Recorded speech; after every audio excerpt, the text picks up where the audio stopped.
Oh Dios,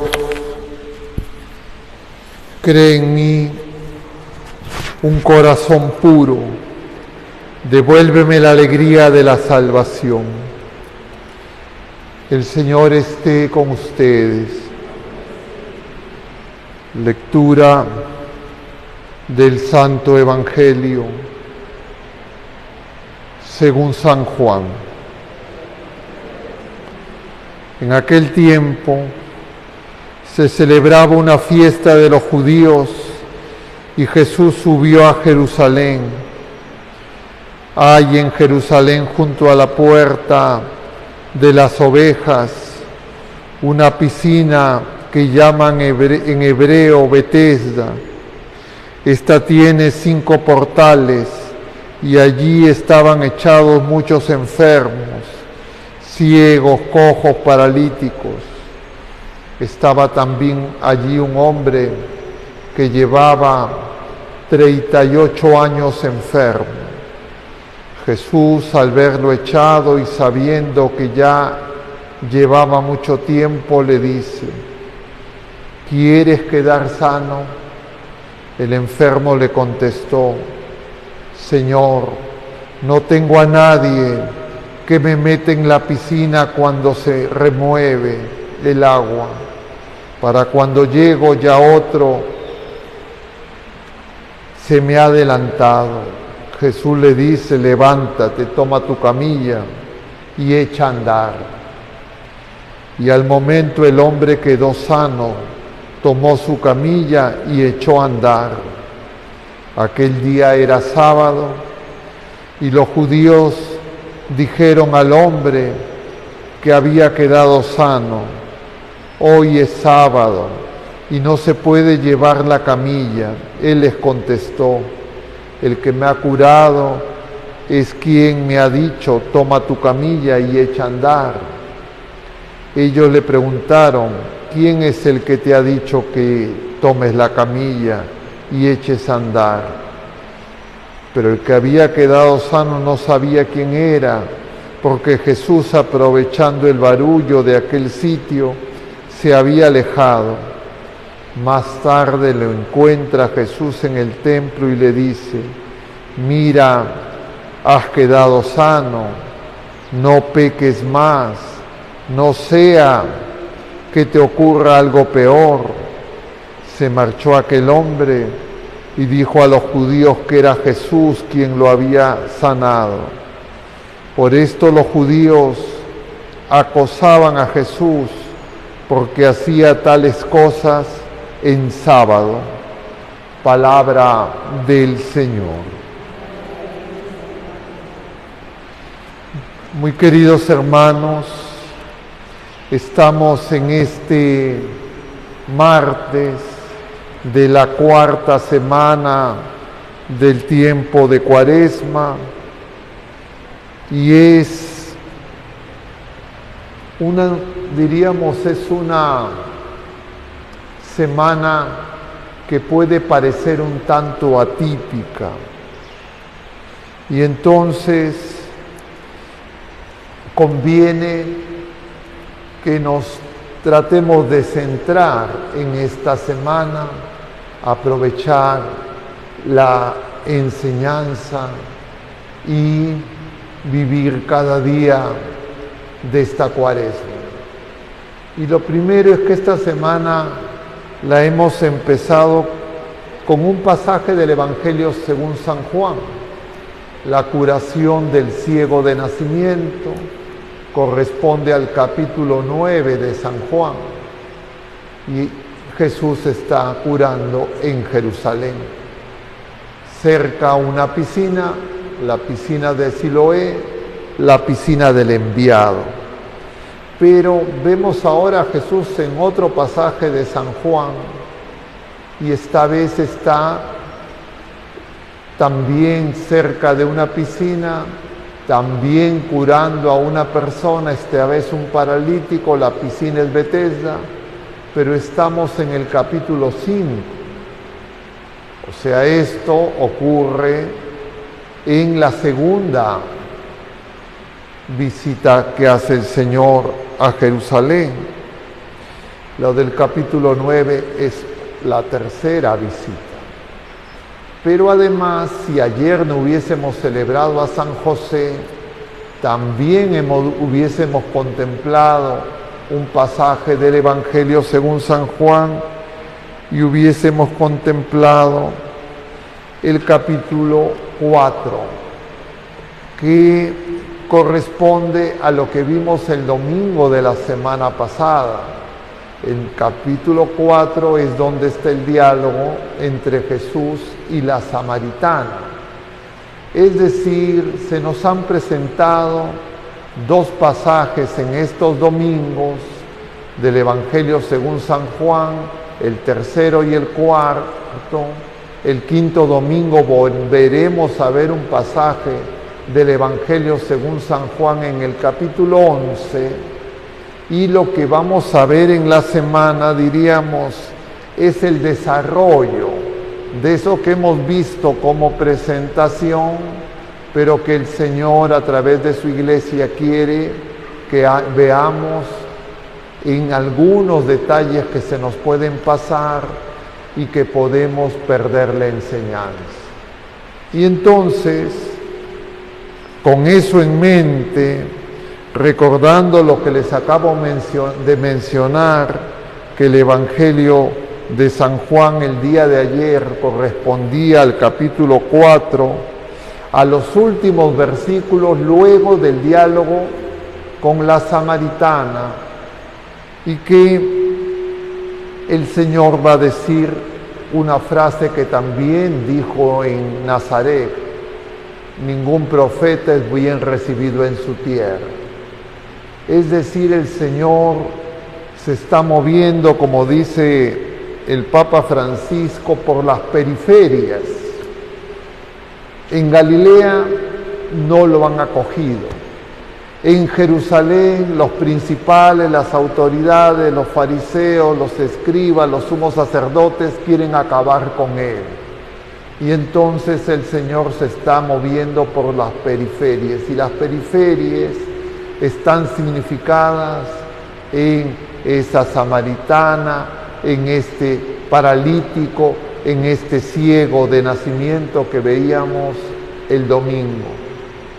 Y esas circunstancias lo que nos están mostrando es que cuando los enviados, y así se llama eso significa Siloé, no hacen lo que les envía, no es que se deja de hacer el plan de Dios, sino que el plan de Dios se va a ir realizando de una manera en que nosotros podemos quedar, si no estamos atentos, fuera del designio de Dios. Y eso se entiende mejor en relación al pueblo de la primera alianza cuando vemos las primeras lecturas que están tomadas. El día de ayer hubiese correspondido a Isaías en el capítulo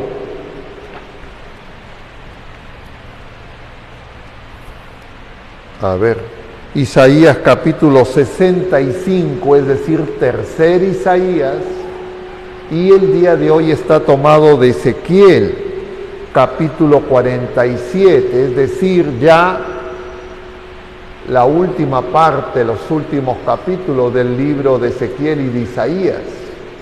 Y nosotros por lo menos tenemos que tener en mente de qué trata para poder entender por qué el Espíritu Santo junta estos pasajes para que tengan vigencia y validez en todos los tiempos, para el pueblo de la primera alianza, para nosotros en la iglesia a lo largo de todos los tiempos y también ahora. Y en eso el libro de Ezequiel es una ayuda muy importante, como también fue el libro de Daniel, la semana pasada. También el de Isaías, por supuesto. Porque en estos libros se nos hablan de algunas cosas que hay que tener en mente. El tercer Isaías nos habla de cómo es el verdadero Mesías. El verdadero Mesías es el siervo de Yahvé. El tercer Isaías es el de los cánticos del siervo. El siervo, sabemos, es Jesucristo, de alguna manera también el cuerpo de Jesucristo, su iglesia, de alguna manera cada uno de los bautizados, y entonces el seguimiento de Jesucristo, camino a Jerusalén, tiene que llevarnos a que sepamos que nosotros también tenemos que vivir esa experiencia. Y ojalá que me estén siguiendo y no estén comentándoles cosas que no les ayudan. Entonces, este pasaje de Ezequiel de hoy día, capítulo 47, es un pasaje luego de que Ezequiel empieza a tener sus visiones estando él ya exilado en Babilonia. Tanto Ezequiel como Isaías y Jeremías van a hablar del exilio a Babilonia. ¿Y qué es que ese es el exilio a Babilonia? Es esa especie de desierto de purificación que todas las criaturas humanas tenemos que vivir y que nosotros también vamos a vivir, y en algún momento la iglesia toda tendrá que vivir y la humanidad toda tendrá que vivir, y que el Señor lo llama la gran tribulación, así lo conocemos.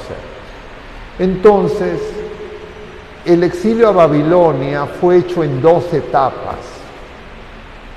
Diríamos, en una primera etapa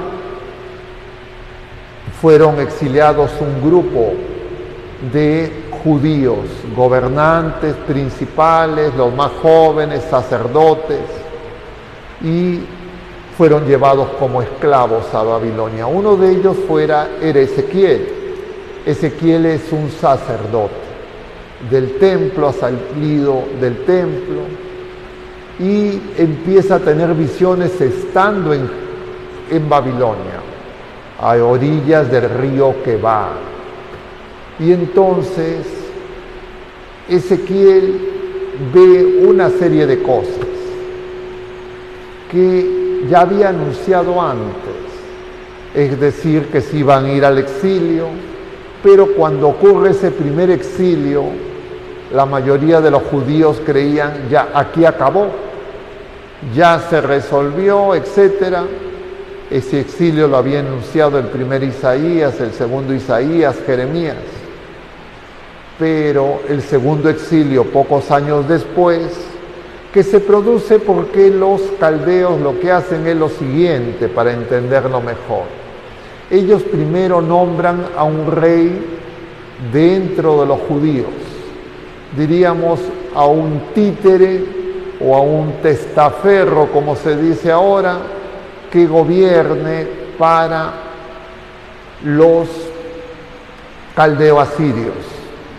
Pero entre los colaboradores de este rey, algunos le dicen, mira, ya el peligro ha pasado, ahora necesitamos consolidarnos, y su consolidación va a ser hacer alianzas con poderes temporales, con las fuerzas pasajeras de tipo político, militar, etc. Y miran a sus fronteras y ven Egipto, ven por supuesto a Caldea y ven a Fenicia, a Tiro, de alguna manera representados con el poder comercial, diríamos, en los fenicios. En nuestra actualidad serían los que promueven el libre comercio y creer que vender y comprar y el dinero y el poder económico es lo que se va a imponer. Y de otro lado estaban los egipcios, que iban más es el poder militar, la fuerza. Acá lo que vale es la fuerza. Y entonces ellos caen en ese engaño y, entre comillas, quieren hacerle la trampa a los babilonios. Y entonces, cuando los babilonios se dan cuenta que ese testaferro no es confiable para ellos, lo matan y termina el exilio, destruyen el templo, destruyen todo. Pero ya desde el principio los profetas les habían anunciado que lo que estaba ocurriendo en el exilio era una purificación querida por Dios. Y por eso es que detestaban a Jeremías, detestaban al primer Isaías, también a Ezequiel y a todos los que le decían que eso tenía que pasar, porque ellos no querían que pase. Y entonces lo que ocurre es que los profetas se convierten en sus enemigos. Por eso Jesús dice, ningún profeta es bien recibido en su tierra. Él mismo es el profeta, como le llama el ciego, ante el segundo interrogatorio de quién te curó, ¿qué piensas de ese hombre? Y ese ciego dirá, es un profeta. Y porque dice que es un profeta, lo expulsan de la sinagoga. Es decir, no queremos que se nos diga lo que tiene que ocurrir. Y es que nosotros, por nosotros mismos, no nos podemos purificar. Cuando nosotros queremos, entre comillas, purificarnos por nosotros mismos, hacer nuestras penitencias, nuestras mortificaciones, como nuestro corazón ni siquiera lo conocemos y estamos ciegos, hacemos todas esas cosas, nos llenamos de orgullo, de soberbia, creemos que somos mejores que los demás, como le pasó a los fariseos y a los escribas, que pagaban los diezmos, hacían los ayunos, pero despreciaban al resto de la gente. ¿A quiénes despreciaban? A estos que está atendiendo Jesús, a los samaritanos, a los ciegos, a los paralíticos, porque para ellos los ciegos, los paralíticos, los enfermos eran pecadores, como lo veíamos el domingo. Los mismos apóstoles le dicen, ¿quién pecó? ¿Este o sus padres? Y los pecadores no podían entrar en el templo. Y los pecadores que tenían enfermedades, diríamos, visibles, no podían entrar en el templo porque, según ellos, las purificaciones que hacían no les habían curado de la enfermedad y en consecuencia no eran dignos de estar ante Dios. Y lo que está ocurriendo es que ese pueblo, esos que supuestamente conocían más la ley, supuestamente hacían las cosas de la ley, como eran los escribas y los fariseos, se empiezan a adueñar de Dios, se empiezan a adueñar de la viña y empiezan a creer que incluso ellos saben y Dios los tiene que obedecer a ellos. No se dan cuenta que están ciegos. Entonces el Señor, así como le había mandado a Ezequiel que tenía que hacer una serie de signos, cuando uno ve el libro se da cuenta todo lo que tiene que hacer Ezequiel, tiene que enviudar, se tiene que hacer mortificaciones públicas y nadie le hace caso. Es decir, no va a ser obra de esos testimonios, sino la obra del Señor. Pero como veíamos también en ese otro pasaje de Lucas, ni cuando un muerto viene, ni siquiera con eso los convertimos. ¿Y eso qué significa? Lo que se nos presenta también en estos pasajes escatológicos, porque muchos de los pasajes de Ezequiel son escatológicos. Y es decir, que el Señor lo va a tener que volver a hacer. Igual como lo hizo la primera vez, lo tendrá que hacer en una segunda vez. Es decir, la Pascua de Cristo en Jerusalén, que nosotros celebramos, esos misterios pascuales que nos tienen que dar nueva vida, por falta de fe, no nos dan nueva vida. Y los convertimos en una costumbre, en una práctica rutinaria que no arranca nuestro corazón de piedra. No porque el Señor no pueda, no porque no tiene el poder, sino porque nosotros no tenemos fe. Y la prueba de que no tenemos fe es que no nos amamos como Él nos ama. Y las mortificaciones, los sacrificios, son mortificaciones y sacrificios sin misericordia, es decir, sin compasión por los demás. Y ahora, de alguna forma, eso también lo estamos viendo en la iglesia. Entonces hay personas dentro de la iglesia que se están cada vez más especializando en señalar, diríamos, las miserias de los pecadores. Hay otros de otro lado que entre comillas dicen, no importa tener pecado o no tener pecado, ya estas cosas son humanas, sacan a Dios de dos maneras. Unos actuando en el nombre de Dios como los celotes, tipo Judas, el Iscariote, es decir, celosos, cumplidores de la ley, como Pablo antes de su conversión, y otros, ya no hay ley, nosotros lo tenemos que hacer, esas cosas son del pasado, necesitamos acuerdos meramente humanos. Pero ambas dimensiones caen en el mismo engaño. Y entonces el Señor lo va a hacer. Eso nos lo enseña la misma iglesia y está en el libro del Apocalipsis. Esta piscina de Betesda era el lugar que usaban los judíos para preparar los corderos que se iban a sacrificar en el templo. De Belén llevaban a Jerusalén los corderos y antes los limpiaban, los aseaban, diríamos, los purificaban, entre comillas, en esas piscinas. Pero luego, conforme ese templo se fue convirtiendo en un mercado, y luego de que las autoridades de Israel, de Judea, empezaron a pactar primero con los helenistas, luego con los romanos, es decir, con el mundo, y cuando los cultos en el templo se convirtieron en un comercio, luego ahí empezaron a surgir creencias paganas.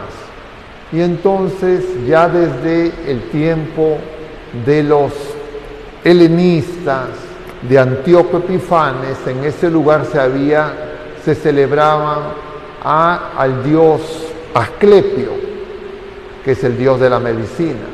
Y entonces había la creencia pagana de que cuando se movían las aguas era porque el espíritu se movía, el ángel venía, y entonces el primero que se zambullía en la piscina era curado. Pero resulta que los que más necesitaban nunca llegaban. Los que llegaban eran los más fuertes, los más sanos. Es decir, los que no necesitaban tanto. Y eso está significado con los fariseos, los escribas, las autoridades. Y que Ezequiel va a denunciar también como los pastores que se apacientan a sí mismos y se olvidan de los que necesitan más del Señor. Y entonces, como no vamos a esas personas, el Señor va. Y esas personas, como dice el Señor, las prostitutas y los publicanos los precederán en el reino de los cielos. Y eso Ezequiel lo ve significado en que la gloria del templo sale del templo. Al final ve esa nueva visión, ese nuevo templo, esa nueva purificación que de alguna manera va a traer el paraíso, incluso va a dar vida al mar muerto. Todo va a brotar del nuevo templo que sabemos que es Jesucristo. Pero cuando nosotros nos adueñamos de la gracia, cuando nosotros nos adueñamos de la ley, cuando nosotros nos apacentamos a nosotros mismos y nos creemos los salvados, estamos en la tentación y en la prueba de caer en el mismo error. Y por eso podríamos decir brevemente, y espero terminar con eso, nosotros también estamos viviendo pruebas, purificaciones. La prueba de la pandemia ha producido algo que todos conocemos. Un grupo de gente no ha vuelto al templo.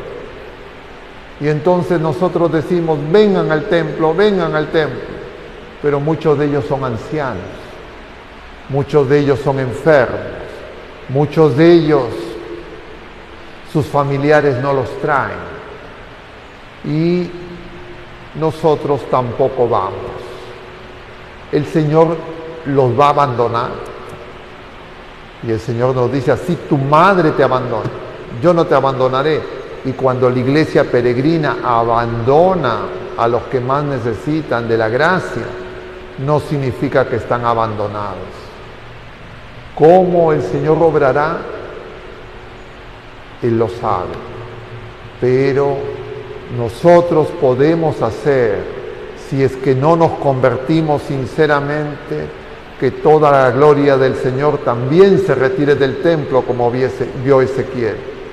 Y por eso es que estas lecturas no están puestas así como un dato decorativo, sino es para llamarnos a comprender que necesitamos nacer de nuevo.